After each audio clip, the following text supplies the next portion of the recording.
Hi guys, Rich here, and today I'm bringing you another episode of my FIFA 17 Southend United Career Mode series. This one being Season 1, Episode number 7. I'm just going to quickly turn my TV down so you don't hear things twice. So I think it's been an issue. There we go. We start off with a game in the EFL Cup in round number 1. The team, we were playing Bradford City at home, so the team we threw out though was a fully rotated squad in Oxley in goal. From left to right in defence we've got Kipriano, Iminus, Thompson keeps his pace, and so does O'Neill.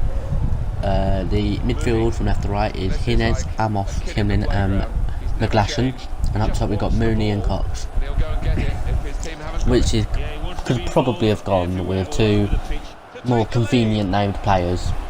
They don't really match each other really well, do they? Mooney and Cox. You'll figure it out yourself. But anyway, the only reason we've got Thompson and O'Neill keeping their spot, we only have 3 centre backs, so we need to buy another one. I didn't notice this at first. And O'Neill's actually one rating lower than our first team defender or right back, who was currently injured. He is back and now he's fully fit again, so we put O'Neill in for a second straight game in the actual competition, so we can bring our natural right back in to the league fixtures. So that's what we're going to be doing next episode, bringing him back. If you haven't missed any episodes, by the way, go down in the description. There should be a link to the playlist, just in case you did miss any. I'll probably mention that again at the end, because that's what I've been doing. But I said in the last episode I'm going to be going through the fixtures of Arsenal this up and coming year. Still not confirmed that Lacazette's joined the club just yet. I think it will probably be confirmed either tomorrow. They might even long it out until Friday at the latest. I hope they don't, but who knows.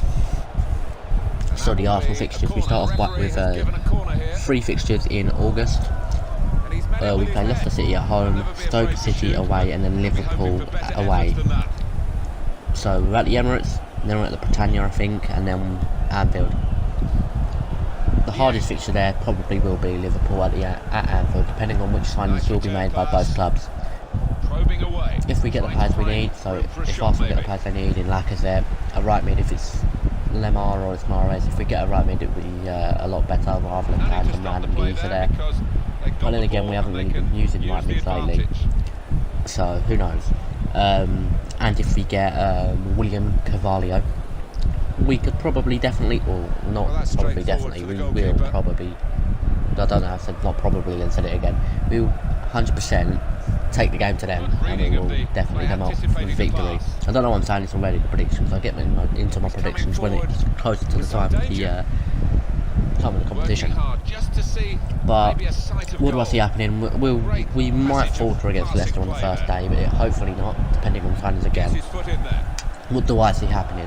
A win against Leicester, a win against Stoke, and an easy victory against Liverpool. I know, easy victory. It's always a hard game against Liverpool, but if we can sort out our players, it can be very easy. So I reckon we're going to get 9 points from 9 in August.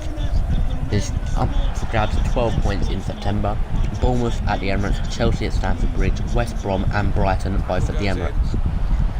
Should be an easy victory against Bournemouth. A difficult game against Chelsea, depending on signings again, we could probably take it. Obviously last season we lost 3-1 at Stamford Bridge, but we did also beat them in the FA Cup, and we did also beat them at the Emirates, so we're 2-1 against them last season. We can really change it up, go 3-0 against them, or 2-0 in the league at least. West Brom at home, that should be an easy victory. Brighton, obviously no one knows what to expect from them, they've just been recently promoted. I can see a victory against them as well. Obviously I'm going to see victories against most of the squads, and it's not going to happen. So out of the 12 points there, I'm going to go with 7 points, 2 wins and a draw, and a loss. We're going to probably lose. We should lose. Based on currents anyway, Chelsea could beat us based on form for the last few seasons at that stadium. We should lose. Hopefully we don't. Hopefully we can pull out a draw. But the actual draw I see is happening is probably against West Brom, to be honest. Don't know why, but we'll beat Bournemouth and we'll beat Brighton. In October we've got 2 away fixtures. We've got Watford and then Everton, and then Swansea City at home.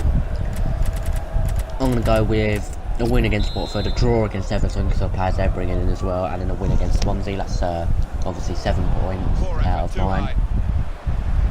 November we got Manchester City away, Tottenham at home, Burnley away, and then Huddersfield at home. Manchester City, I reckon they're going to beat us, to be honest. I've got them winning the league. I don't know. Bit of a dodgy fan really, and I'm predicting a team to beat us. It's not what we want. Obviously, at the time I did the predictions based on form of the previous month and shit, but from here, at this current time, we haven't made all of the signings, they've not made all of the signings, but I can see Manchester City quite beating us. Obviously we usually get draws there. Since we lost 6-1 there anyway, we have got a couple of draws, a couple of wins there. So who knows, Tottenham Hotspur at home. Now for the last few seasons we haven't actually beaten them. We've drawn from them or lost. We've beat them in the EFL Cup, but that's not what it matters. In the league we've faltered against them.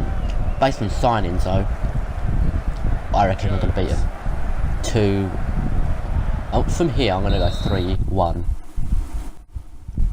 But it depends on form again. I'll get into that later on into the season when we get to November anyway, which is still obviously 4 months away or something like that. Wait, what? We were 7, yeah, 4 months away.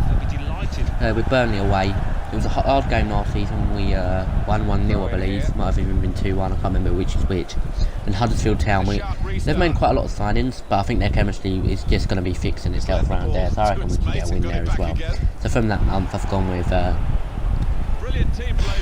9 points. 9 points out of 12, maybe 7 out of 12, depending on that Burnley result. That can go either way. Right, December. The action-packed month. Man United at home, Southampton at West Ham away, Newcastle at home, Liverpool at home, Crystal Palace, West Brom away.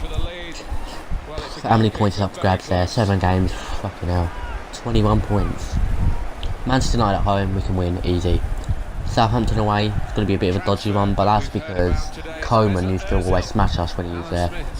But this time around, I reckon it's going to be different. We're going to get a draw there, so that's 4 points out of 6 currently. West Ham away, 7 points out of 9. Newcastle at home, that's 10 points out of 12. Liverpool at home, that's 15 points out of 12. Sorry, what? 1, 2, 3, 4, 5. There's only 15 up to grabs, and I said a draw on one of them, didn't I? 13 out of 15, there you go. Crystal Palace away.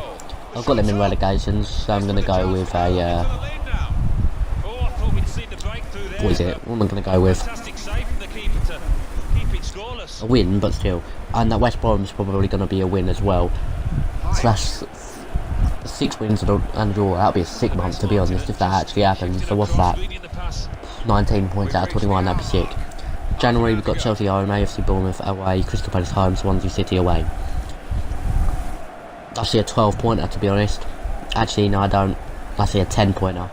Drawing with Swansea. Don't know why, just see it happening. February home to Everton, or home, Everton at home, Tottenham away, Manchester City at home. 6 points. Actually, no. Fucking hell, Tottenham is shit at Wembley, aren't they? 9 points, fuck you, Tottenham. Brighton away, Watford at home, Leicester City away, and Stoke City at home.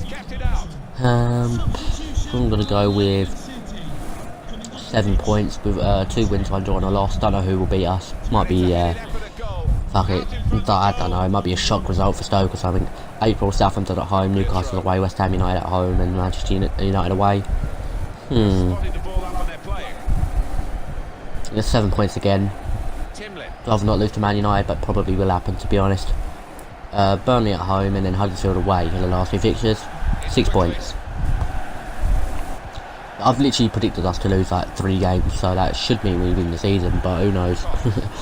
I have no clue. Obviously I will do the actual predictions of what I think and shit when we get there. We did go 1-0 up there, by the way, with, I'm pretty sure it was Cox scoring, but I can't actually remember, because I didn't write it down. So I don't know. We did go 1-0 up though in the FA Cup, which is grateful because I didn't want to go. Yeah, it was Cox. Here you go. There's confirmation. I didn't want to go to extra time. Obviously, as me saying, I will get the predictions done when it gets closer. That does mean the monthly review for Arsenal will come back. If you missed them on my old channel or the 2 I did on this channel, basically what that is every month, or just before the new month begins, I would predict the games in that month, like if which score, obviously which way it's going to go, and I'll also do a review for the previous month. Obviously there won't be a review for the first month because there wasn't a month before that. Well, I could review pre-season, I suppose, but I could probably do that. I could sum it up in one video instead of doing that entire video on it. Hopefully I'll go through the entire season again, but who knows? I'm saying this now before the season starts. Who knows if I'll be doing YouTube yet? I'll probably quit by then, to be honest, or temporarily go on a hiatus, probably worth 1 or 2 months again. Who knows? It's FIFA 18, it depends how good it is. World War 2 depends how good it is. Who knows? But that's basically the commentary done for what I had planned. I've got nothing planned for the other games, so I might just long it off. Long off the videos for tonight. I've done 7. Done a week's worth of videos. But I don't have any more ideas in my head, so I might just wait a day or 2. Well, I'll do a few. I've got to do at least 1 tomorrow to make up for the one that would have gone up. Or if it started tomorrow. But that is going to do it for commentary, because I've got just long it off now. CBA. There's nothing to talk about. Better than me rambling on a load of random shit like I'm currently doing. If you did enjoy the video, be sure to leave a like on it. Any suggestions, put them in the comment section down below. Subscribe to the channel if you do want to see more. Feel free to share with everyone, so you can show them how much of a mug I am at commentating. Much appreciated. And that will be all. And I will just repeat, link in the description for the playlist if you have missed any and you don't want to miss any more. That will all be there. Hopefully I'll remember to add them all. The description will actually be added for once. Holy shit, I know. I bet when I did YouTube before, I just forgot to do it all. I had to upload defaults, but when you do it for Xbox, they don't defaultly go on there. Anyway, that's going to do it for the commentary. See you later. Have a nice day. Pretty secure with this lead at the moment. That could soon change, though, of course. It's good play until they got that challenge in. 3 minutes, that's what's going to be played for added time. Running out of time. It's a quick break. The shot's on! And the keeper's pulled that one out of the bag. Well, that's been the story for this goalkeeper today. A clean sheet, and I don't think that's going to change before the end of this match. Gonna try his luck.